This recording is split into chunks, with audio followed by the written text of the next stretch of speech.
आपका मैं इसलिए भी आभारी रहूंगा कि टीएमसी की हमारी सांसद के बाद आपने मुझे बोलने का अवसर दिया। और सबसे पहले राजू मिश्रा, मैं मैडम 2024-25 का जो सप्लीमेंट्री डिमांड फॉर ग्रांट्स है और साथ ही 2021-22 का जो एक्सेस ग्रांट है और मणिपुर का जो बजट है उस पे बोलने के लिए मैं खड़ा हूं। और मैं केंद्र सरकार, खास करके प्रधानमंत्री मोदी जी और वित्त मंत्री सीतारमण जी का बहुत आभारी हूं कि पश्चिम बंगाल से बहुत प्रेम करते हैं और बहुत स्नेह रखते हैं। और ये बजट के आंकड़े भी जो है साफ दर्शाते हैं।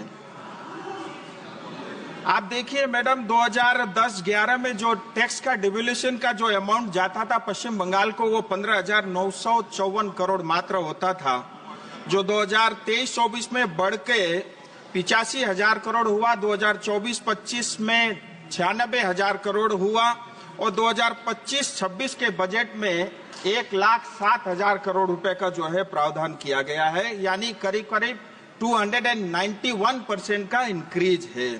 इसी तरह जो ग्रांट इन एड होता है, जो पश्चिम बंगाल को 2010-11 में जो मिलता था 7,800 करोड़ रुपए मात्र होता था, जो 25-26 में बढ़ करके करीब 40,000 करोड़ हो गया, जिसके अंदर में 303% से ज्यादा का इंक्रीज है।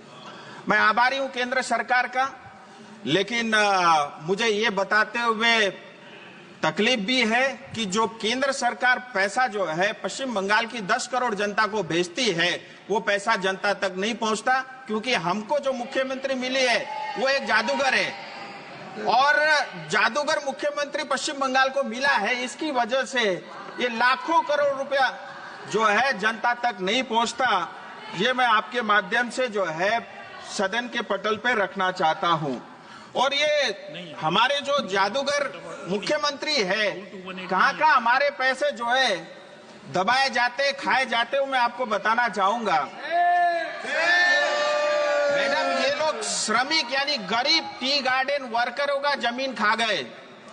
टी गार्डन में काम करने वाले 5 लाख से ज्यादा आदिवासियों के बोनस का पैसा भी ये खा गए। सिंकोना बगान जो अंग्रेज ने जो है प्लांटेशन के लिए लगाया था, जहां मेडिसिन बनते थे, वो पूरा तरह जो है टीएमसी सरकार खा गई। ये लोग चिट फंड का घोटाला और उसका पैसा भी खाते हैं, टीचर्स अपॉइंटमेंट और रिक्रूटमेंट का पैसा भी खा जाते हैं, नदी बालू खा गए और हमारे जंगल भी ये लोग खा गए। इतना ही नहीं, प्रधानमंत्री ग्राम सड़क योजना, प्रधानमंत्री Awas Yojana, rural infrastructure development fund, जल जीवन मिशन का पानी ये लोग पी गए, बॉर्डर एरिया डेवलपमेंट फंड का पैसा ये लोग खा गए। और इतना ही नहीं, मनरेगा का पैसा जो पश्चिम बंगाल की जनता को भेजा था, इन्होंने बांग्लादेशियों को दे दिया। इन्होंने राशन का घोटाला किया। इन्होंने डिजास्टर का जो सालाना केंद्र सरकार का 1,200 करोड़ का बजट रहता है, वो पैसा भी ये लोग खा गए। इतना ही नहीं, कोयले में भी ये चोरी करते और पहले कोयला का पैसा भी खा जाते हैं। ये इतना जादूगर वाला ये सरकार पश्चिम बंगाल का है। मैडम, मैं आपके माध्यम से एक बहुत इंपॉर्टेंट विषय सामने रखना चाहूंगा। अभी पश्चिम बंगाल असेंबली में जो है वहां पे बजट पास हुआ और 3 लाख करोड़ से ज्यादा का बजट वहां पे रखा गया।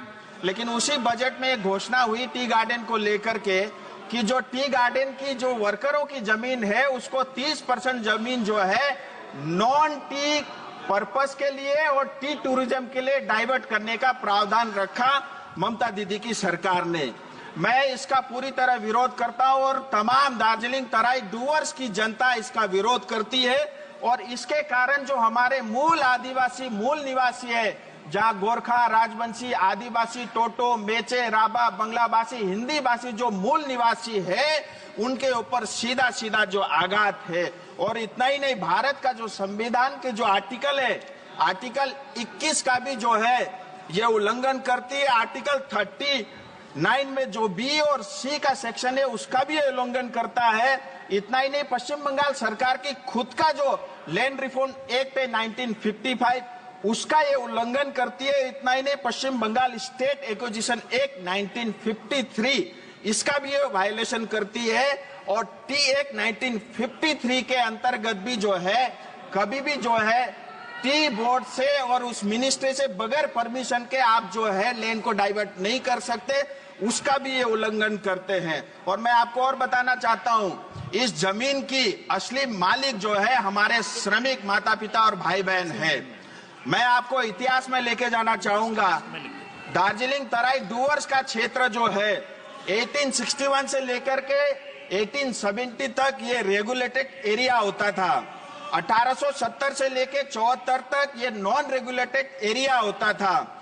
1874 से 1919 तक शेड्यूल्ड डिस्ट्रिक्ट होता था। 1919 से लेकर के 1935 तक बैकवर्ड ट्रैक होता था और 1935 से लेकर के 1947 यानी आजादी के समय तक पार्शली एक्सक्लूडेड एरिया होता था। नॉर्थ ईस्ट में जितने भी प्रदेशों में ये प्रावधान था, आगे चल के सारे जो है वो क्षेत्र अलग अलग राज्य या स्टेट या यूटी बने। लेकिन 1954 एब्जॉर्ब एरिया 1 के अंतर्गत जो है हमें पश्चिम बंगाल का हिस्सा बनाया गया। मैं इतिहास में मैडम को जरूर बताना चाहूंगा कि इतिहास की जानकारी रखे। और पश्चिम बंगाल सरकार हमारी जमीन की मालिक नहीं है, वो मात्र केयरटेकर है और मालिक हमारे श्रमिक है। मैं सदन से टीएमसी को बताना चाहूंगा, एक और आंदोलन का आमंत्रण आप कृपया करके न करें। हमारे साथ अन्याय हुआ है। हमने बार बार भारत सरकार से ये मांग की है कि हमारे साथ न्याय हो। भारत के संविधान के अंतर्गत दार्जिलिंग तराई और डूवर्स की जनता को न्याय मिलना चाहिए। जल जीवन मिशन बहुत अच्छा कार्यक्रम भारत सरकार ने लॉन्च किया है। मुझे बताते हुए खुशी है, सिर्फ दार्जिलिंग कॉन्स्टिट्यूएंसी के अंदर में 714 प्रोजेक्ट के लिए 2450 करोड़ रुपया, यानी पश्चिम बंगाल के एक जिले को 2450 करोड़ रुपया जल जीवन मिशन के लिए भारत सरकार ने दिया। और इस मिशन का नाम था हर घर जल। लेकिन पश्चिम बंगाल में जाकर के ये जो स्कीम का नाम बदल करके हर घर नल हो गया, क्योंकि नल तो लग गए, पानी उसमें है ही नहीं। और आंकड़ों में 54% जो है हाउस होल्ड को इन्होंने टैप वाटर से जोड़ा, ऐसा कागजों में है।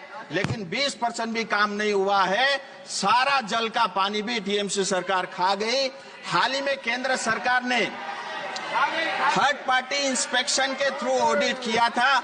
मैं केंद्र सरकार से निवेदन करता हूं कि जो हमारी हिस्से का पानी का पैसा है वो हमारी जनता को मिले, और जिस सरकार ने, जिस कॉन्ट्रैक्टर ने भ्रष्टाचार किया है उसको जेल के अंदर डाला जाए।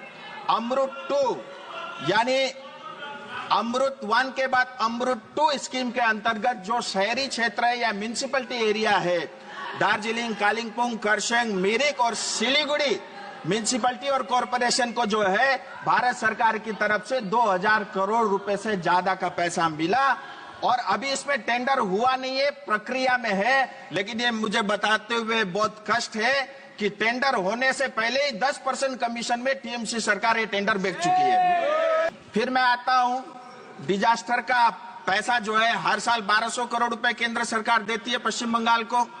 हम सब जानते हैं अक्टूबर 2023 के अंदर में जो सिक्किम में बाढ़ आया था, उसके कारण कालिम्पोंग, दार्जिलिंग की करीब 500 लोगों के हमारे भी घर बहे हैं। लेकिन इतने साल होने के बावजूद भी सालाना 1200 करोड़ रुपए डिजास्टर को मिलता है, डिजास्टर बजट के अंतर्गत पश्चिम बंगाल सरकार को मिलता है। लेकिन आज तक हमारी जनता को कुछ नहीं मिला। इसी तरह मैं रेलवे मंत्री का भी बहुत आभारी हूं। रेलवे के अलग अलग करीब 45 प्रोजेक्ट के लिए पूरे पश्चिम बंगाल को 4660 किलोमीटर के लिए 64,000 से ज्यादा का जो है बजट में आवंटन किया है। और 101 से ज्यादा अमृत स्टेशन बन रहे हैं। 2014 से लेकर के अभी तक जो है 450 से ज्यादा फ्लाईओवर और आरओबी पश्चिम बंगाल में बने हैं। बागडोगरा एयरपोर्ट के लिए मोदी सरकार ने हमें 1600 करोड़ रुपए दिया और जिसका काम भी ऑलरेडी चालू हो चुका है। और इसी तरह जो है हाईवे और रोड्स जो पश्चिम बंगाल में आज से पहले हमने कभी नहीं देखा, 2014 के बाद वो हम सबको देखने को